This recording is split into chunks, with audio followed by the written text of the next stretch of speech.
들으신 것처럼 21대 국회의원들의 임기는 시작됐지만 여야가 원구성을 둘러싼 이견을 좁히지 못하면서 협치 대신 대치가 이어지고 있습니다.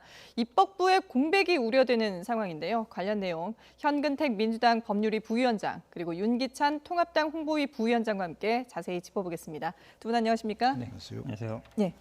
자, 지금 민주당 통합당 저희가 앞서 이제 취재 기자가 전해드렸습니다만은 지금 시작부터 이 입장 차가 상당히 팽팽하게 맞서고 있습니다. 일단은 법사위원장 그리고 예결위원장을 누가 하느냐 이걸 두고 상당히 지금 의견이 엇갈리고 있는데 민주당 입장은 어떤가요? 일단 민주당의 입장은 법사위 예결을 전부 가져야 된다는 입장이고요. 네. 아마 그렇게 된 이유는 이제 이게 관행상 야당이 가져왔다 그러지만 이게 17대부터 그렇게 된 것이고요. 국회의 가장 큰 중요한 기능이 입법과 예산이라 볼 수 있는데 네. 이번에 저는 의석으로 국민들이 좀 선택을 해줬다. 네. 결국은 압도적인 다수를 만들어준 거는 개혁 입법을 좀 신속하게 만들어서 추진해라. 그리고 예결위 같은 경우에도 보면 그동안 추경이 굉장히 늦어진 경우가 많았어요. 네. 야당 때문에. 근데 지금 코로나 사태 극복을 위해서는 어쨌든 이 신속하게 집행이 필요한데 그런 부분에서 결국은 개혁 입법의 어쨌든 추진을 위해서 국민들이 힘을 실어준 것이다. 그렇게 예. 본다 그러면 법사위 예결위를 여당에서 좀 가져야 된다 이런 입장입니다. 그러니까 국민이 투표로 이미 여당에게 힘을 실어줬기 때문에 이 법사위원장도 그렇고 예결위원장도 여당에서 가져가야 된다라는 입장인데요. 통합당은 또 완전히 반대 입장 아니겠습니까? 그러니까 국회 구성의 비율이 통합당 대 민주당의 몇 퍼센트다 몇 퍼센트를 떠나서 네. 국회 기능 자체는 행정부를 견제하고 감시하는 거거든요. 이런 국회 기능을 충실하게 하기 위해서는 법사위와 예결위는 반드시 필요하다. 특히 네네. 법사위 같은 경우에는 이번에 처음 출범하는 공수처를 감시할 수 있는 기관이에요. 그러니까 네. 그런 측면에서 보면 공수처의 정치적 중립성 확보를 위해서 또는 유지를 위해서 반드시 야당이 갖고 와서 견제 기능에 충실해야 된다는 의미고 예결위 같은 경우에는 예산 결산 관련돼서는 크게 권한이 크질 않아요. 네네. 어차피 자동부의 제도가 있기 때문에. 근데 추경 같은 경우에 정부가 편성하는 추경안을 그대로 통과시켜주는 게 국회의 기능이 아니거든요. 물론 협조할 부분 협조해야 되지만 네. 그런 차원에서 야당이 갖고 와서 견제할 건 견제하고 지지할 건 지지하는 것이 국회 본래 기능 확보에 더 도움이 된다라는 취지에서 야당이 반드시 갖고 와야 된다고 생각합니다. 예, 그러니까 야당에서는 이제 견제를 해야 된다라고 주장을 하고 있지만 또 여당 입장에서는 이게 발목 잡기다 이렇게 그렇죠. 좀 얘기를 할 수 반론을 있잖아요. 하면요. 예. 왜냐하면 이제 견제 기능이라는 게 사실은 법사위가 견제 기능을 하는 건 아니에요. 왜냐하면 각 상임위에서 어찌 보면 각 부서를 담당하고 있잖아요. 네. 각 상임위에서 하는 역할인 거고 지금까지 법사위가 문제됐던 건 사실 법사위의 고유의 권한이 있어요. 법원이라든지 검찰이라든지 관할하는 부서 견제하면 되죠. 근데 마치 이제 상원처럼 자구 심사권을 이유로 해서 예. 각 상임위 위에 상임위 역할을 해왔단 말이죠. 각 상임위에서 여야가 합의로 통과된 법안조차도 법사위에 막혀가지고 통과 안 되고 있는 어찌 보면 법사위가 다른 상임위보다 위에 있는 역할을 해왔단 말이죠. 이거는 네. 잘못된 관행이거든요. 그러니까 체계자구 심사권을 없애는 건 제가 보기에 이번 국회 반드시 필요하다고 보고 사실은 그 체계자구 심사권이 없다 그러면 체계자구 심사권을 명분으로 해서 실제로 어찌 보면 이제 상원 역할을 해온 거기 때문에 이거는 좀 잘못된 관행이다라고 얘기하는 것이죠.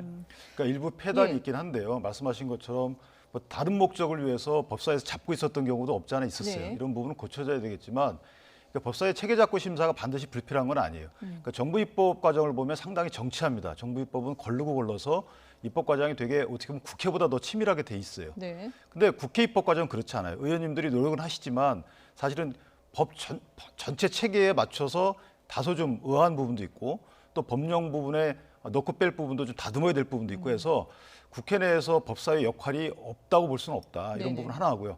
아까 말씀드린 대로 그 소관, 그러니까 상임위 소관 기관에 대한 그 법원도 있고 검찰도 있고 법무부도 있고 감사원도 있습니다. 결국 이런 부서들은 상권 분립의 한 축을 담당하든가 또는 정부 내에서 기관 통제의 역할을 담당하는 부분이에요. 이런 사람들이 열심히 할 수 있도록 견제와 또는 균형 이런 거 충실할 수 있도록 역할을 해줄 수 있는 게 네. 결국은 야당이 상임위원장을 맡아야지만 가능하다. 이런 측면에서 야당이 상임위원장 맡는 게 필요하다라고 봅니다. 예. 논쟁이 계속되는 부분인데요. 그렇죠. 왜냐하면 이게 사실은 어찌 보면 체계자구 심사를 법사위에서 해야 된다라는 네네. 게 그동안 어찌 보면 그동안 관행처럼 쭉 되어 왔는데 사실 그래서 이제 대안을 저희들이 제시하는 게 국회에 별도로 기구면 된다. 사실 법제실을 좀 강화하면 되고 네. 아니면 각 상임위원회에 뭐 법률가 출신들로 뭐 전문을 한다든지 해서 각 상임위에서 하면 되거든요. 그러니까 지금처럼 체계자구 심사라는 건 어찌 보면 약간 절차적인 문제인데 그걸 이유로 해서 이 법안을 발목 잡게 하는 각 상임위에서 여야가 합의한 것 자체를 또 통과 안 지키고 있는 이런 게 많았거든요. 그건 분명히 고칠 필요가 있는 것이죠.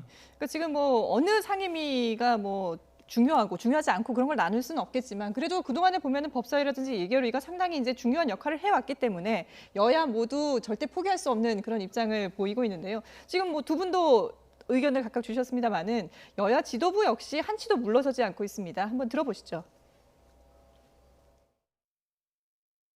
지각국회, 늦장 개원이 허용돼선 결코 안 되겠습니다.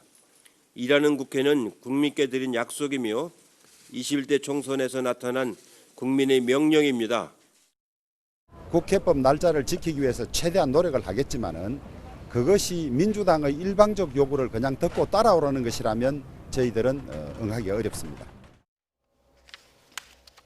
국회가 뭐 긍정적으로 이렇게 의견 대립이 이어지면서 서로가 좋은 그 의견을 찾아내기 위해서 이렇게 뭐 대립을 한다면 좋겠지만 지금은 문제는 이게 국회가 시작부터 이 원구성의 난항을 겪다 보니까 국민들이 벌써부터 좀 피로감을 느낄 수도 있다라는 생각이 드는데요. 조금 전에 김태년 그 원내대표가 기자간담회를 열었습니다. 근데 이 자리에서 국회 법에 따라서 다음 달 5일에는 무조건 의장단을 선출하겠다라고 얘기를 네네. 했거든요.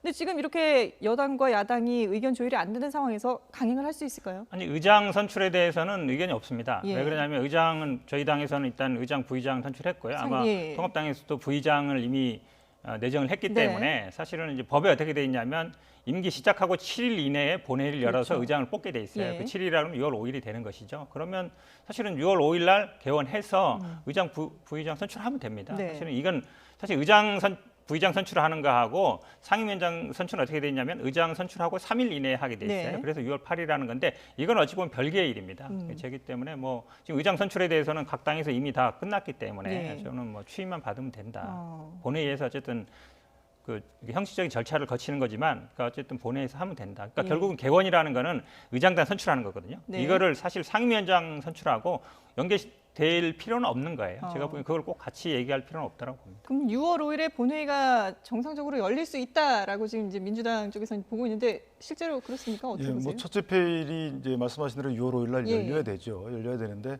공고는 날 겁니다. 그러나 첫째 페일이 열리기 전에 항상 보면 그러니까 92년도에 의장이 뽑힌 게 6월 달인데 상임위원장 뽑힌 게 10월 달이었어요. 네. 그때 그 이후에 이제 94년도에 법을 개정했던 것인데 원칙적으로 맞는 말씀이에요. 그러나 수적으로 약한 야당 입장에서는 의장단이 구성이 되게 되면 나머지는 사실은 그 회부에서 바로 처리하면 되거든요. 네네. 그렇기 때문에 원구성 전체를 마무리 짓고 그 다음에 의장단을 선출해 왔던 예. 관행을 존중해서 이번에도 원구성과 관련된 상임위원장 배분 문제를 완료하고 나서 예. 그다음에 의장단 선출을 하자라는 게 제 입장이고 이것은 법령에 불구하고 뭐 훈시 규정입니다만 불구하고 심해에서 밀리는 야당 입장에서는 네. 어쩔 수 없는 주장이에요. 그래서 말씀하신 대로 뭐 두 개 상임위 예결위를 전체 다 양보하기 어렵다면 네.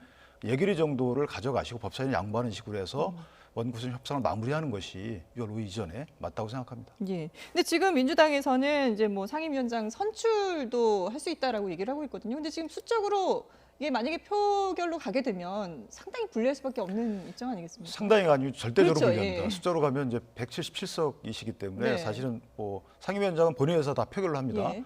제적과반으로 하거든요. 그렇다면 무기명 투표고 사실상 뭐 무력화되는 거죠. 그래서 이런 부분은 아마 그렇게 하지 않을 거로 믿고요. 예. 6월 4일쯤에 아마 추경이 제출될 것으로 보이는데 6월 4일 날 그렇다면 여당에서는 추경안 통과에 유리한 예결특위위원장을 가져가고 네. 법사위원장은 아마 야당이 양보하는 식으로 협상안이 나오지 않을까라고 기대하고 있습니다. 지금 말씀하신 것처럼 예. 쟁점이 사실은 법사위나 예결위예요. 그러니까 의장 선출하는 게 아니거든요. 그렇죠. 그렇게 본다 그러면 일단 국민들이 지금 어려운 국면에서 계속 이거를 어찌 보면 자리싸움한 것처럼 비치는데 개원은 빨리 하고 그다음에 개원한 다음에 의장이나 부의장 선출하는 게 개원이니까요. 개원한 다음에 이제 상임위 문제를 다뤄도 저는 충분할 걸로 봅니다. 예. 근데 여태까지 그렇게 안 해왔어요. 여태까지는 그렇죠. 원구성 전체를 다 이렇게 맵을 짜놓고 그다음에 이제 의장 선출했기 때문에 네.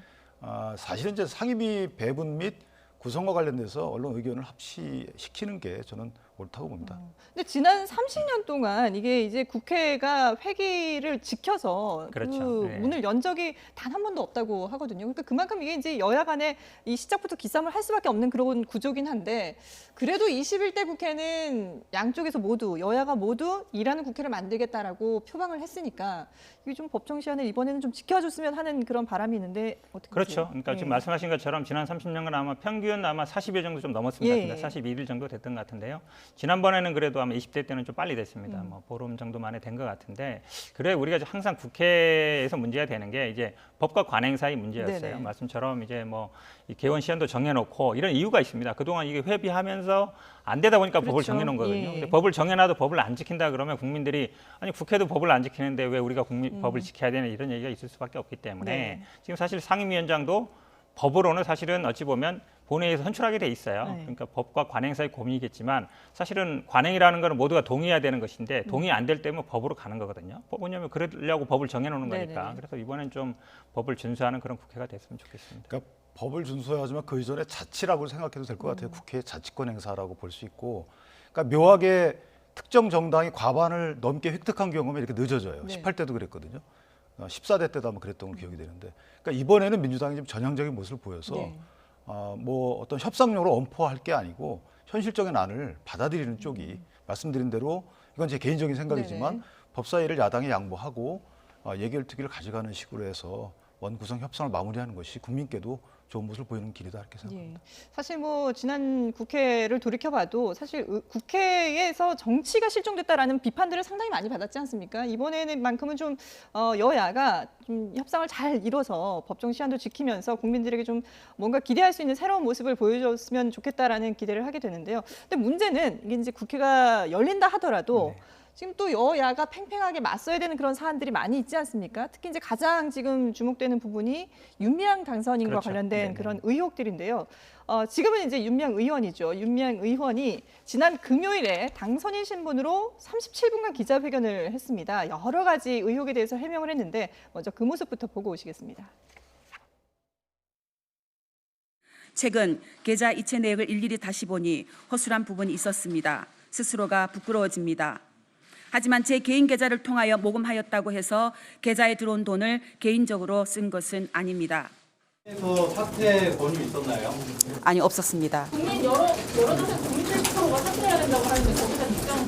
앞으로 검찰 수사 과정에서 제가 맡을 역할들 또 조사들 성실히 임한다라는 것으로 말씀드리고 싶습니다.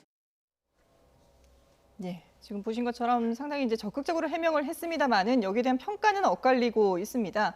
일단 뭐 민주당의 기류를 보면 네. 사실 이 기자회견 전에는 좀 약간 의견이 나뉘는 듯했는데 기자회견 이후에는 윤미향 의원 쪽으로 좀 입장이 많이 기운 것 같아요. 일단 본인이 아마 당선인들을 상대로 해서 예. 본인이 뭐 개인 계좌가 특히 문제가 됐으니까 네네. 이분에도 해명을 한 것 같습니다. 그리고 언론에 공개되지는 않았지만, 그러니까 이런 부분도 있어요. 사실 검찰 수사를 앞두고 있기 때문에 예를 들어서 검찰 수사를 앞두고 있으면 보통 이 회견을 아마 가장 주의 깊게 본 분들은 검찰 수사관들일 거예요. 왜냐하면 아마 수사를 앞두고 있기 때문에 네. 어떤 말을 할지 예의주시하거든요. 네. 그러면 사실은 이 발언이라든지 이런 거에서 또 책 잡힐 문제가 있을 수 있어요. 네. 그렇다 그러면 어쨌든 문제를 어찌 돌이킬 수 없거든요. 사실 이 기자회견 때문에 또 고발도 당했습니다. 네. 예, 잘못된 게 있다 이래서 그런 부분을 충분히 예상하는 부분이라 왜 뭐 구체적인 자료를 제시 안 했느냐, 왜 구체적으로 뭐 얘기 안 했냐 하지만 그거는 제가 보기에 검찰의 역할인 것 같아요. 그러니까 본인의 할 수 있는 정도는 어느 정도 했다. 물론 이제 다소 늦은 감은 있는데 본인이 아마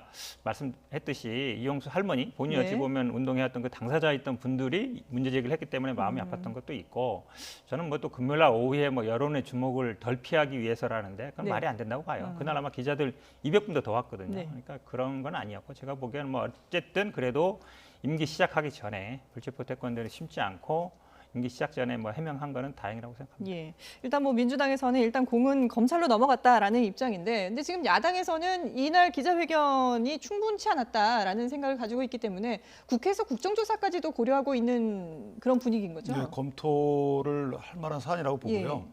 지금 윤미향 의원이 해명한 것 중에 이제 정의원의 회계 문제는 사실 해명 안 했어요. 네. 그 부분은 이제 복잡하기도 하고 본인이 또 잘못 얘기했다가 나중에 문제가 되기도 하고. 정의원과는 좀 선을 긋는 모습을 보여주더라고요. 그러니까 결국은 예. 검찰 수사를 대비해서 예. 본인의 개인 계좌와 관련된 문제, 그다음에 안성 쉼터의 매수매매와 관련된 문제 네네. 이런 부분에 치중을 했는데 결국 이제 이용수 할머니께서 제기한 여러 다른 부분들, 그러니까 기자회견이 본인에 대한 어떤 범죄 혐의를 소명하는 자리는 아니잖아요. 그러니까 예. 이용수 할머니께서 제기했던 정의원의 향후 활동 방향이라든지 그 2015년도 12월 28일 날 있었던 위안부 합의 내용을 사전에 알았는지 여부 이런 것들에 대해서 구체적으로 네. 본인 말이 왔다 갔다 했기 때문에 이런 그 범죄 혐의와 관련 없는 부분도 밝힐 필요가 있었고 이에 대한 거는 자세히 밝히지 않은 건 좀 문제가 있었다고 보고요. 네. 또 하나는 일부 이제 사과를 하셨어요.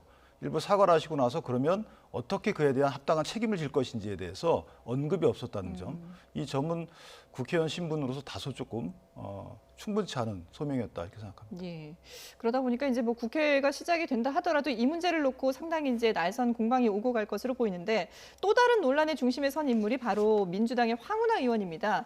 지금 경찰하고 국회의원 겸직 문제가 네네. 걸려 있는 거 아니겠습니까? 네네. 일단 뭐 이 어떻게 논란의 정리가 핵심이 됐나요? 뭐냐면요. 예. 우리 그 국회법에 보면은 겸직을 못하게 돼 있어요. 그렇죠. 법에 돼 있죠. 예. 근데 이제 대통령 그 훈령이죠. 공무원 훈령에 보면 어떻게 돼 있냐면 수사 중인 분은 의원 면직이 안 되게 돼 있어요. 그러다 보니까 의원 면직 그러니까 훈령에 있는 의원 면직이 안 된다는 것과 겸직이 안 된다는 것이 상충하고 있었는데 네네.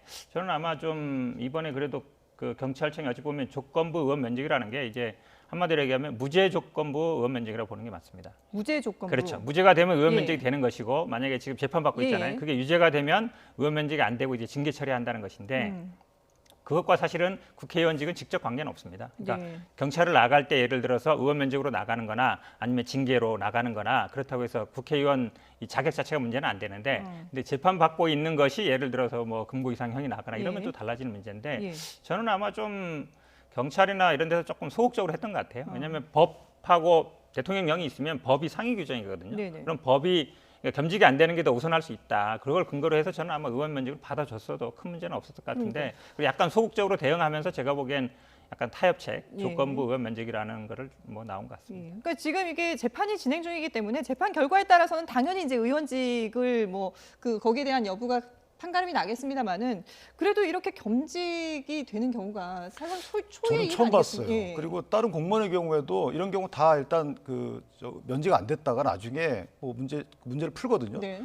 지금 황운하 의원의 경우에 문제가 공천에 문제가 있는 거예요. 그러니까 90일 이전에 사실은 그 직을 그만두게 돼 있는데 예, 그렇죠. 물론 이제 사직원을 제출하게 되면 그만둔 것으로 본다라는 게 있어요. 네. 하지만 재판에 회부될 가능성이 크다면 공천 과정에서 감안했어야 되는 게 아닌가 예. 이 문제 하나하고 뭐 사실 경찰 공천 때부터 말이 많이 많았죠. 나왔잖아요. 그러니까 공직선거법에 90일 이전에 직을 그만두게 한 이 취지에도 반하는 거예요. 네. 또 하나는 경찰이 고심 끝에 내린 결론이지만 예.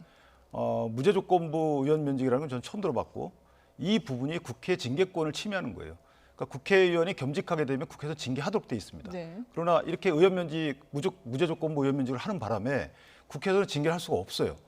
그러니까 상당히 유동적 무효 상태, 유동적 유효 상태로 만들어 놓고 국회라는 독립기관의 징계권마저 침해하는 행정기관의 일종의 행위죠. 변칙적 네. 행위. 이 부분은 사실 굉장히 낯섭니다. 황운하 당선자 의원께서 예.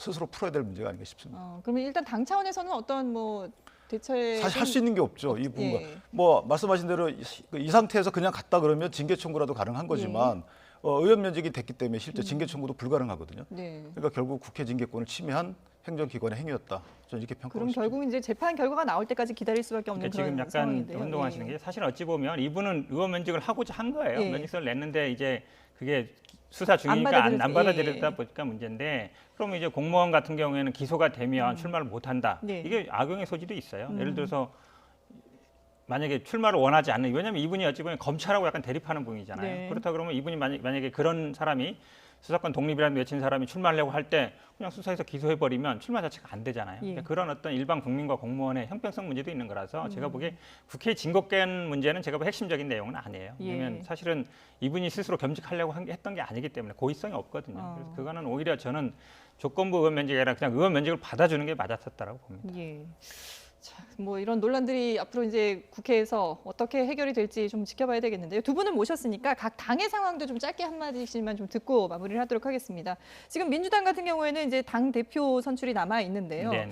여기에 이제 거물급들이 이제 이 출마를 하기로 돼 있지 않습니까? 이 부분은 어떻게 지금 진행이 되고 있나요? 이제 가장 관건은 다 아시다시피 1년 내내 사퇴해야 된다는 네네. 부분이에요. 그건 이제 뭐 뭐 그러면 내년 3월까지밖에 못 하잖아요. 예. 그러면 당대표랑 최고위원을 뽑아는 선출을 했는데 다 같이 사퇴해야 되느냐? 네. 그럼 다시 전당대회를 해야 되느냐? 이 문제예요. 그럼 이제 뭐 대안으로 나오는 게 아마 그럼 당대표 2위가 승계하다든가 네. 아니면 당대표랑 지금 최고위원 별도로 뽑는데 당대표랑 최고위원을 한 번에 선출해서 1위가 당대표를 하고 2, 3, 4위가 최고위원을 하다가 2위 한 최고위원이 당대표를 한다든지 이렇게 나오는데 또 이렇게 문제가 되면 그럼 한 특정인을 위해서 이 법을 바꿔야 되느냐 이런 문제 나오는 거거든요. 예. 그러다 보니까 이제 아마 이제 이 당헌 당규 해석 문제라든지 규정 개정하는 문제가 먼저 해결이 돼야 제가 보기에는 아마 출마자들의 어떤 의사가 조금 더 정리될 걸로 봅니다. 일단은 뭐 지금 주목받고 있는 인물이 이제 이낙연 위원장 그렇죠. 그리고 김부겸 전 네. 의원이 주목받고 있는데 아직 두 분 다 그럼 공식적으로 발표를 그렇죠. 한 건 아닌 공식적으로 상황인 발표한 게 거죠? 아니죠. 제가 예. 말씀드린 이런 어떤 복잡한 예. 규율이라든지 특히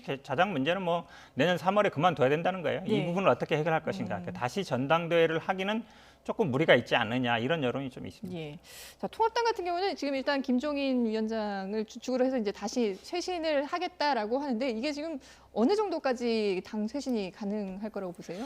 이제 당 쇄신이 보통은 이제 인물 교체하고 당의 노선 네. 변경인데 예전에 인물 교체 위주로 이루어졌어요. 근데 이번에는 노선 변화를 먼저 시작한 다음에 네. 마무리 짓게 되면 자연스럽게 그 노선에 부합하지 않는 정책을 추구해 왔던 분들은 예.